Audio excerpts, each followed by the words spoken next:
आणि सुरुवातीलाच बातमी आहे मुख्यमंत्री देवेंद्र फडणवीस यांच्या दौऱ्यासंदर्भात। मुख्यमंत्री देवेंद्र फडणवीस आज नाशिक दौऱ्यावर असणार आहेत। कुंभमेळ्याच्या नियोजनासंदर्भात आढावा घेतला जाणार आहे। त्र्यंबकेश्वर मंदिरात जाऊन दर्शन सुद्धा ते घेतील। तर मुख्यमंत्री झाल्यानंतर फडणवीस पहिल्यांदाच नाशिकात पोहोचतायत। नाशिकच्या पालकमंत्री पदाचा तिढा अजूनही कायम आहे। देवेंद्र फडणवीस यांच्या आजच्या दौऱ्याकडे लक्ष असेलच। कालच देवेंद्र फडणवीस नाशिकमध्ये आलेले आहेत। आताची सर्वात महत्त्वाची बातमी, मुख्यमंत्री देवेंद्र फडणवीस आज नाशिक दौऱ्यावर आहेत। कुंभमेळ्याच्या नियोजनासंदर्भात ते आढावा घेतील। तर त्र्यंबकेश्वर मंदिरात जाऊन ते दर्शन सुद्धा घेतील। मुख्यमंत्री झाल्यानंतर फडणवीस पहिल्यांदाच नाशिकात पोहोचलेत। नाशिकच्या पालकमंत्री पदाचा तिढा अजूनही कायम आहे। तर देवेंद्र फडणवीस यांच्या आजच्या दौऱ्याकडे विशेष लक्ष असणार आहे। तर कालच देवेंद्र फडणवीस नाशिकमध्ये पोहोचले।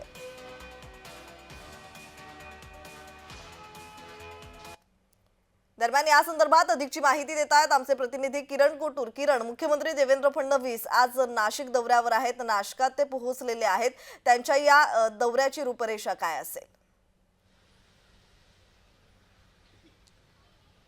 प्रज्ञा, अतिशय महत्त्वाचा हा दौरा असणार आहे, कारण मुख्यमंत्री झाल्यानंतर पहिल्यांदाच देवेंद्र फडणवीस हे नाशिकमध्ये आलेले आहेत। आज संपूर्ण दिवसभर ते नाशिकमधले वेगवेगळे कार्यक्रमाला जे उपस्थित राहणार आहेत। कालच रात्री ते नाशिकमध्ये मुक्कामी दाखल झालेले आहेत। नाशिकच्या याच रेस्ट हाऊसमध्ये ते काल रात्री हे दाखल झाल्याचं आपल्याला बघायला मिळतं। मोठ्या प्रमाणात बंदोबस्त सुद्धा इथे लावण्यात आल्याचं आपल्याला बघायला मिळतं। अगदी काही वेळानंतर ते इथून त्र्यंबकेश्वरला जातील। त्र्यंबकेश्वरमध्ये ते दर्शन घेतील आणि आगामी कुंभमेळा जे आहे त्या सगळ्या अनुषंगाने काही स्थानिक लोकांशी चर्चा करतील, अशा पद्धतीचं माहिती मिळते। आणि त्यानंतर ते नाशिकमध्ये येतील आणि पुन्हा एकदा नाशिकच्या याच रेस्ट हाऊसमध्ये आल्यानंतर इथले काही वरिष्ठ अधिकारी, जिल्हाधिकारी असतील, विभागीय आयुक्त असतील, या अनेक अधिकाऱ्यांसह ते नाशिकच्या आगामी कुंभमेळा नियोजनात संदर्भात बैठक घेणार आहेत।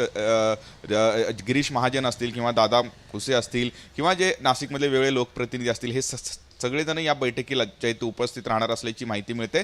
आणि त्यानंतर एका जे उद्योजकांच्या कार्यक्रमाला सुद्धा मुख्यमंत्री ते उपस्थित हे राहणार आहेत। अशा पद्धतीचं त्यांचं आजचं संपूर्ण कार्यक्रमाचं नियोजन असणार आहे। आणि सर्वात महत्त्वाचं म्हणजे नाशिकचा पालकमंत्री पदाचा अजूनही वाद जो आहे तो अद्याप कायम आहे। गेल्या अनेक दिवसांपासून नाशिकचं पालकमंत्री पद हे ठरलेलं नाही आहे किंवा कोणालाही दिलेलं नाही आहे। आणि त्या संदर्भात आज काही मुख्यमंत्री बोलतात का, हेही बघणं महत्त्वाचं असणार आहे। अशा वेगवेगळ्या अँगलनी आजचा दौरा हा अत्यंत महत्त्वाचा मानला जातोय, कारण आगामी कुंभमेळा आहे एक महत्त्वाचा धार्मिक कार्यक्रम असणार आहे। त्यामुळे आगामी कुंभमेळ्या संदर्भात आज काही नवीन घोषणा मुख्यमंत्री नाशिकमध्ये करतात का, तेही बघणं महत्त्वाचं असेल। ठीक ठीक किरण, पाहायला गेलं तर नाशिकच्या पालकमंत्री पदाचा तिढा अद्यापही कायम आहे, तुम्ही बोलल्याप्रमाणे। आणि दुसरं म्हणजे हाच पालकमंत्रीचा तिढा या दौऱ्यात सुटेल का? आणि दुसरं म्हणजे गिरीश महाजन यांच्याकडे पालकमंत्री पद जाण्याची दाट शक्यताही वर्तवण्यात येते। जर गिरीश महाजनांकडे हे पालकमंत्री पद गेलं तर दादा भुसे कमालीचे नाराज असतीलच। या संदर्भात अधिकची माहिती।